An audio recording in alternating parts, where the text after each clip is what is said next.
Hello students, welcome again to our channel sun physics.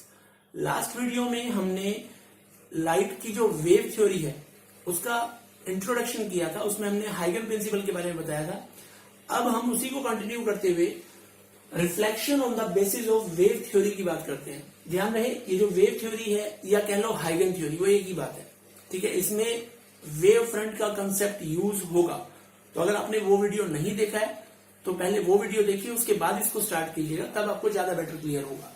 तो हम start करते हैं reflection on the basis of wave theory. देखिए, suppose ये हमारे पास एक रिफ्लेक्टिंग सरफेस है, ठीक है, और ये लाइट वेव आके इस पे पड़ती है।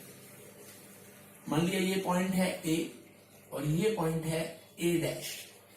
अब ये लाइट रे आ रही है, मैंने इस पे परपेंडिकुलर ड्रॉ कर दिया, तो ये एक वेव फ्रंट है, ठीक है। तो इसको मैं नाम देता हूं ए बी। तो A B is equal to incident wave front, ठीक है। अब क्या होता है, क्योंकि अगर मैं लाइट रे के हिसाब से चलूं, देखिए लाइट हमें पता है कि इस तरह से रिफ्लेक्ट होके जाती है, ऐसे ये वाली लाइट भी जो है वो इस तरह से रिफ्लेक्ट होके चली जाएगी। अब ये परपेंडिकुलर, मैं इसको थोड़ा और क्लियर कर देता हूं डायग्राम को, ताकि आपको कंफ्यूजन ना रहे। और ये भी इस तरह से जाएगी। अब मैं इससे नॉर्मल ड्रॉ कर देता हूं, इसका नाम देता हूं बी डैश।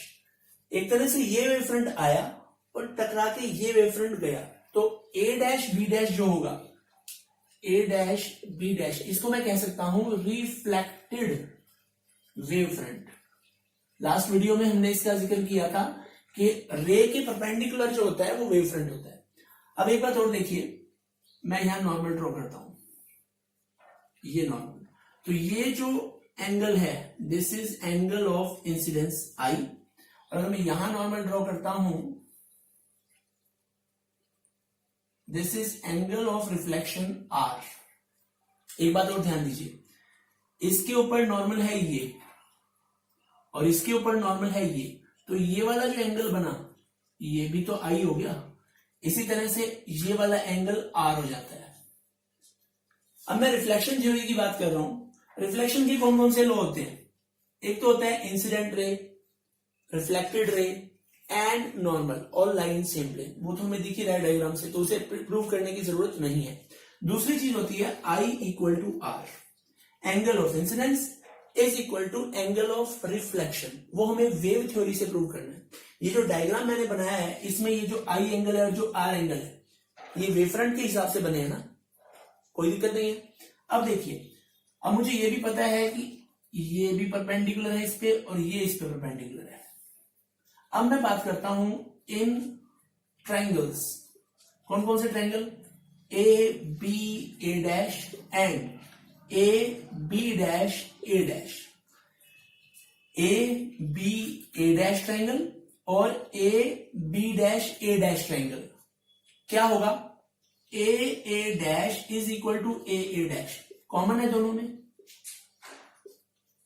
ठीक है। उसके बाद ये एंगल जो है, angle A B A dash is equal to angle A B dash A dash. क्यों? Each 90 degree. अब ध्यान दीजिए, जितने समय में ये पॉइंट यहां तक आया, मान लिया ये जो डिस्टेंस है वो डिस्टेंस कितना होगा? Velocity into time. तो जो बी ए डैश होगा that is C T. C speed of light in vacuum, T मान लिया उसको टाइम लगा। उतने टाइम में जो रे यहां आई थी वो टकरा के इधर पहुंच गई, तो is equal to A B dash. इसका मतलब इन दोनों ट्रायंगल में देखिए, ये एंगल 90, ये भी 90, ए ए डैश कॉमन, जितना डिस्टेंस ए बी डैश उतना ही बी ए डैश। सो दोनों ट्रायंगल क्या हो गए बेटा? कॉन्ग्रुएंट हो गए। So triangles A B A dash and A B dash A dash are congruent, और कॉन्ग्रुएंट है तो angle i equal to angle r. और मैंने कहा था हमें यही प्रूव करना है। तो एक तरह से रिफ्लेक्शन जो है वो ऑन द बेसिस ऑफ हाइगन थ्योरी या on the basis of wave theory, इस तरह से एक्सप्लेन किया जा सकता है। अब अगली चीज है बेटा refraction. Refraction on the basis of wave theory. देखिए जब रिफ्लेक्शन हमने किया था तो दोनों लाइट रे, इंसिडेंट भी और रिफ्लेक्टेड भी, सेम मीडियम में थी, तो मैंने दोनों का डिस्टेंस ct कंसीडर कर लिया था। लेकिन जब लाइट रे एक मीडियम से दूसरे मीडियम में जाती है, मान लिया ये कोई मीडियम है या ये इंटरफेस है, एक ऊपर वाला मीडियम एक नीचे वाला, ऊपर वाले मीडियम का रिफ्रैक्टिव इंडेक्स n1 है, नीचे वाले का n2 है, ठीक है। मान लिया n2 is greater than n1, यानी कि नीचे वाला मीडियम डेंसर है, ऊपर वाला रेयर है। लाइट रे आती है ऐसे, ठीक है, तो ये नॉर्मल ले लेते हैं। अब हमें पता है ये एंगल ऑफ इंसिडेंस हो गया। अब क्या होता है, अगर मान लिया एक लाइट रे हम और दिखाते हैं इसके पैरेलल, तो नॉर्मल कैसे दिखाएंगे, इसके ये मान लिया नॉर्मल है, तो ये आपका एक तरह से वेवफ्रंट हो गया, same point A and B, तो ए बी क्या हो गया, इंसिडेंट वेवफ्रंट, जैसे पहले किया था हमने उसी तरह से। अब पहले तो लाइट टकरा के उधर गई थी, अब इस लाइट को इधर आना है क्योंकि मीडियम चेंज हो रहा है।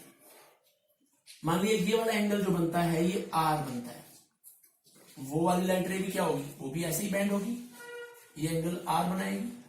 अब ये इंसिडेंट वेवफ्रंट था, incident ray perpendicular incident wavefront, ये रिफ्रैक्टेड रे इसके परपेंडिकुलर क्या हो जाएगा, रिफ्रैक्टेड वेव फ्रंट हो जाएगा। तो यहां से यहां नॉर्मल ड्रॉ करते हैं हम, सपोज ये नॉर्मल ड्रॉ हो जाता है।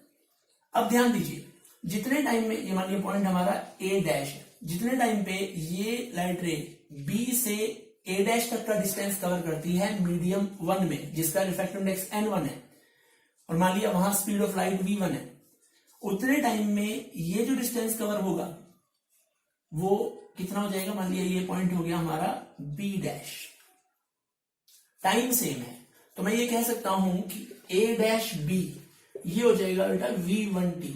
इस बार दोनों मीडियम अलग है, तो दोनों में जो स्पीड ऑफ लाइट होगी वो अलग अलग होगी। यहां से यहां तक का डिस्टेंस हो गया v1t, और उतने में ये वाला डिस्टेंस कवर हो रहा है, तो A B dash will be v2t। एक बात, दूसरी बात यहां ध्यान दीजिए, अगर ये I है तो ये भी I होगा, ये R है तो ये भी R होगा, ये 90 ये 90। अब मैं triangle A B A dash में बात करता हूं, इन triangle A B A dash, sine i क्या होगा बेटा,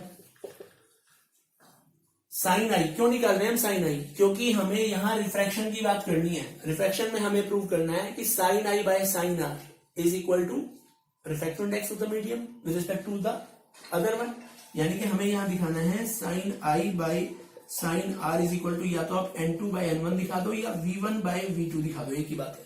तो ये चीज के लिए हमें साइन आई चाहिए होगा, साइन आर भी चाहिए होगा। साइन आई कौन से ट्रायंगल में है, ऊपर वाले ट्रायंगल में, ए बी ए डैश में। अब ध्यान दीजिए, एंगल के सामने वाला परपेंडिकुलर होता है, 90 के सामने वाला हाइपोटेनस, तो ये हो जाएगा B A dash by A dash, और बी ए डैश मैंने अभी बताया था कितना है, v1t। इसी तरह से साइन आई, तो साइन आर निकाल लो, ये साइन इन ट्रायंगल कौन से वाले में, A dash B dash, A या A B dash A dash लिख लो। साइन आर क्या हो जाएगा, again perpendicular A B dash by A dash, ये हो जाएगा v2t बाय ए डैश।